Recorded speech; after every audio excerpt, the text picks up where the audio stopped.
രാത്രിയിലെ ആഹാരമെല്ലാം കഴിഞ്ഞ് പുറത്തെ ഗാർഡനിൽ ഇരിക്കുവാണ് ഡെറിയും സൂര്യയും സത്യയും.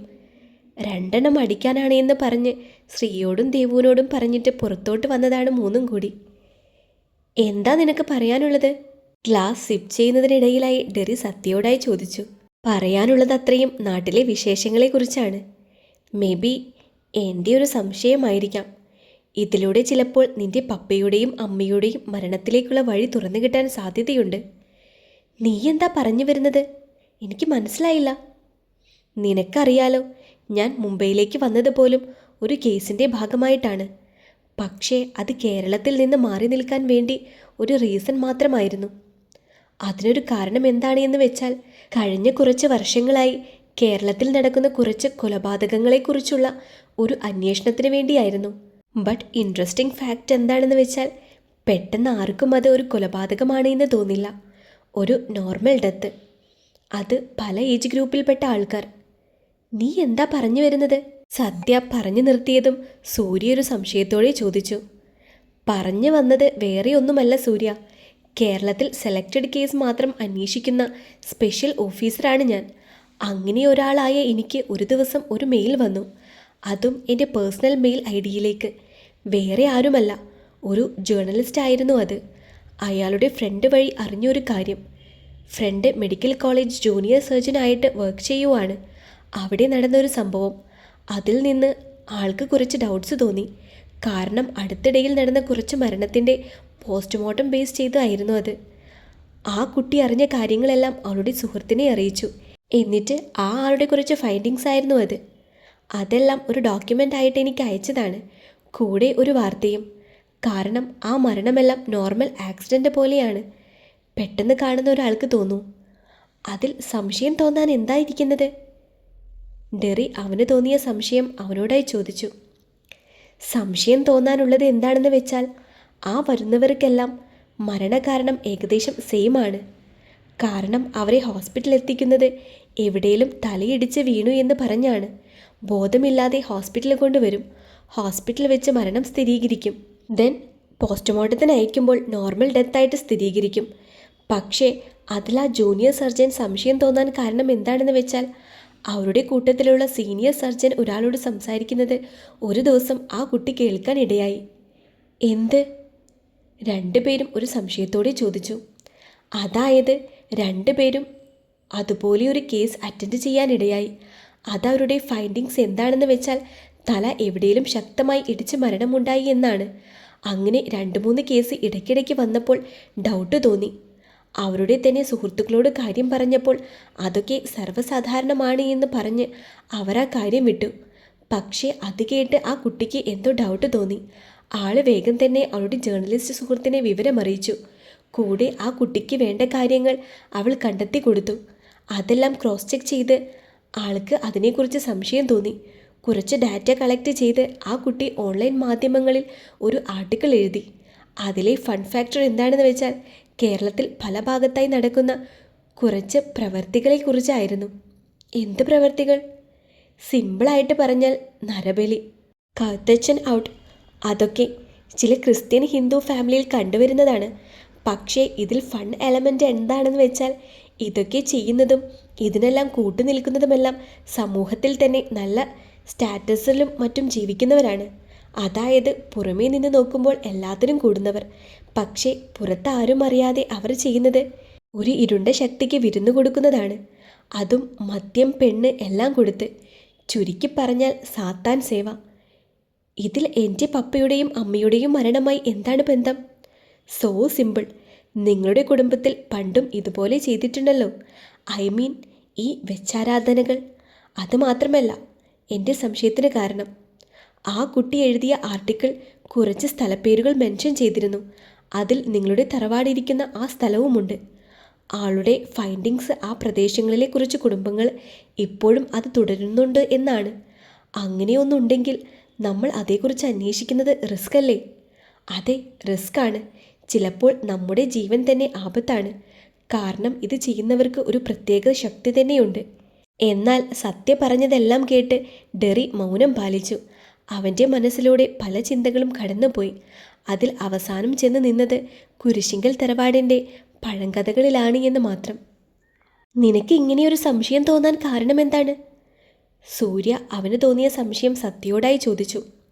അപ്പോഴും ഡെറി ഒന്നും മിണ്ടാതെ ആ ഇരുട്ടിലേക്ക് തന്നെ നോക്കിയിരുന്നു. പറയാം. കുറച്ച് വർഷങ്ങൾക്ക് മുൻപ് ഒരു കൊലപാതകം നടന്നു കേരളത്തിൽ. ഒരു ഇരട്ട കൊലപാതകം. ഭാര്യയെയും ഭർത്താവിനെയും വീട്ടിൽ മരിച്ച നിലയിലാണ് കണ്ടത്. പക്ഷേ അതിൻ്റെ ഇൻട്രസ്റ്റിംഗ് ഫാക്റ്റ് എന്താണെന്ന് വെച്ചാൽ മോഷണ ശ്രമത്തിനിടയിൽ നടന്ന കൊലപാതകമായിട്ടാണ് FIR വന്നത്. മരിച്ചത് വേറെ ആരുമല്ല, ഡിപ്പാർട്ട്മെൻറ്റിൽ തന്നെയുള്ള secret officer from special investigation department, DGP Nandan Menon. അദ്ദേഹത്തിൻ്റെ ഭാര്യ വിദ്യാലക്ഷ്മി. എറണാകുളത്തായിരുന്നു അവർ താമസിച്ചിരുന്നത്.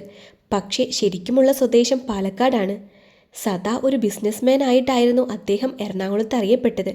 ഒരു മിഷൻ്റെ ഭാഗമായിട്ടാണ് കേരളത്തിലേക്ക് വർഷങ്ങൾക്ക് മുൻപ് ഐഡൻറ്റിറ്റി മാറി അദ്ദേഹം വന്നത്.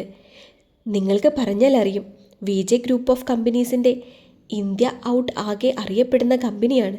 ഇവർക്കും ഒരു മകളാണുള്ളത്. ഈ ഇൻസിഡൻറ്റിന് ശേഷം ആ കുട്ടിയെ ആരും കണ്ടിട്ടുമില്ല. VJ ഗ്രൂപ്പ്സ് എന്ന് പറയുന്നത് ഡെറി, അത് തന്നെ പാറുവിൻ്റെ അച്ഛനും അമ്മയും, അവരുടെ കമ്പനി. സത്യ പറഞ്ഞു നിർത്തിയത് സൂര്യ എന്തോ ഓർത്തെടുത്ത് ഡെറിയോടായി ചോദിച്ചതും അവൻ്റെ ഗൗരവമേറിയ ശബ്ദം അവിടെ മുഴങ്ങി. അപ്പോഴും കേട്ട കാര്യങ്ങളൊന്നും വിശ്വസിക്കാനാകാതെ ഇരിക്കുകയാണ് സത്യ. എൻ്റെ പാറുവിനെ ഈ ലോകത്ത് തനിച്ചാക്കി അവർ പോകാനിടയായ ഒരുത്തനെയും ഞാൻ വെറുതെ വിടില്ല. അത് എന്നോ തീരുമാനിച്ചുറപ്പിച്ചതാണ്. നിനക്കറിയോ സത്യ, ഞാനും പാറുവും ഒന്നാകണമെന്ന് നേരത്തെ തീരുമാനിച്ചുറപ്പിച്ചതാണ്. ഇന്നും ഇന്നലെയും അല്ല, 26 വർഷങ്ങൾക്ക് മുൻപ്. എനിക്ക് 5 വയസ്സുള്ളപ്പോഴാണ് ഞാൻ ആദ്യമായി പാറുവിനെ കാണുന്നത്. പിങ്ക് ടർക്കിയിൽ പൊതിഞ്ഞ് നന്ദാച്ചൻ അവളെ ഏറ്റുവാങ്ങുമ്പോൾ ആദ്യം കാണിച്ചത് എന്നെയായിരുന്നു. ഒരു ഗുണ്ടുമണി. കണ്ടാൽ ഒരു പാവക്കുട്ടിയാണ് എന്നേ പറയൂ. അപ്പയുടെ ഏറ്റവും അടുത്ത സുഹൃത്ത് നന്ദൻ അങ്കിൾ, മകൾ ശ്രീപാർവണ നന്ദൻ, എൻ്റെ മാത്രം പാറു. അവൻ്റെ ഓർമ്മകൾ വർഷങ്ങൾക്ക് പിറകിലേക്ക് പോയി. അപ്പ എൻ്റെ അമ്മ കല്യാണം കഴിച്ച് നേരത്തെ കൊണ്ടുവന്നത് മുംബൈയിലേക്കായിരുന്നു. കാരണം നാട്ടിൽ നിന്നാൽ അവരെ ആരെയും ജീവനോടെ പോലും വെച്ചേക്കില്ല. കാരണം ആ നാട്ടിലെ തന്നെ പേരുകേട്ട തറവാടായ ദേവമംഗലത്തെ പെൺസന്തതിയായ ജാനകിയല്ലേ എൻ്റെ അപ്പൻ, അതായത് ജോൺ കുരിശിങ്കൽ വിളിച്ചിറക്കി കൊണ്ടുവന്നത്. അതും അമ്മയുടെ കല്യാണ തലേന്ന്. അവിടെ നിന്ന് അവർ നേരെ പോയത് മുംബൈയിലേക്കായിരുന്നു, അച്ഛൻ്റെ ഉറ്റ സുഹൃത്തായ നന്ദൻ അങ്കിളിൻ്റെ അടുത്തേക്ക്. അവിടെ നിന്നാണ് പിന്നെ അങ്ങോട്ട് തുടങ്ങിയത്. അച്ഛൻ അന്ന് അവിടുത്തെ ACP ആയിരുന്നു. അന്ന് അച്ഛൻ്റെ വീട്ടിലായിരുന്നു അപ്പയും അമ്മയും താമസിച്ചത്. അച്ഛൻ്റെ സഹായത്തോടെ അപ്പ അവിടെ ഒരു കമ്പനിയിൽ ജോയിൻ ചെയ്തു. ഏകദേശം 2 വർഷം കഴിഞ്ഞ് അപ്പയും അച്ഛനും പാർട്ട്ണർഷിപ്പിൽ ചേർന്ന് ഒരു കമ്പനി തുടങ്ങി. അതായിരുന്നു VJ ഗ്രൂപ്പ്സ്. 2 പേരും അവരുടെ പ്രാണൻ്റെ ആദ്യ അക്ഷരങ്ങൾ ചേർത്താണ് കമ്പനി തുടങ്ങിയത്. അപ്പ ആയിരുന്നു കമ്പനി കാര്യങ്ങളെല്ലാം നോക്കിയത്. അച്ഛൻ ഫ്രീ ആകുമ്പോഴെല്ലാം അപ്പയെ ഹെൽപ്പ് ചെയ്യും. കാരണം ആ കമ്പനിയുടെ ഒരു പാർട്ട്ണർ ആരാണ് എന്ന് അറിയാതിരിക്കാൻ വേണ്ടിയായിരുന്നു. ആദ്യമെല്ലാം ചെറിയ ചെറിയ വർക്കിലൂടെ ഓരോന്ന് ആരംഭിച്ചു. പതിയെ പതിയെ കമ്പനി പച്ച പിടിച്ചു തുടങ്ങി. ആ സമയത്താണ് അമ്മ പ്രഗ്നൻ്റ് ആകുന്നത്. അതൊരു ഇരട്ടി മധുരം തന്നെയായിരുന്നു എല്ലാവർക്കും. പിന്നെ അങ്ങോട്ട് അമ്മയുടെ എല്ലാ കാര്യങ്ങളും നോക്കിയത് ലച്ചു അമ്മയായിരുന്നു. ബിസിനസ് നല്ലതുപോലെ വളർന്നു. അപ്പോഴും ലച്ചു അമ്മയ്ക്ക് ഒരു കുഞ്ഞിക്കാൽ കാണാൻ പറ്റാത്തതോർത്ത് ലച്ചു അമ്മയ്ക്ക് സങ്കടമൊന്നുമില്ലായിരുന്നു.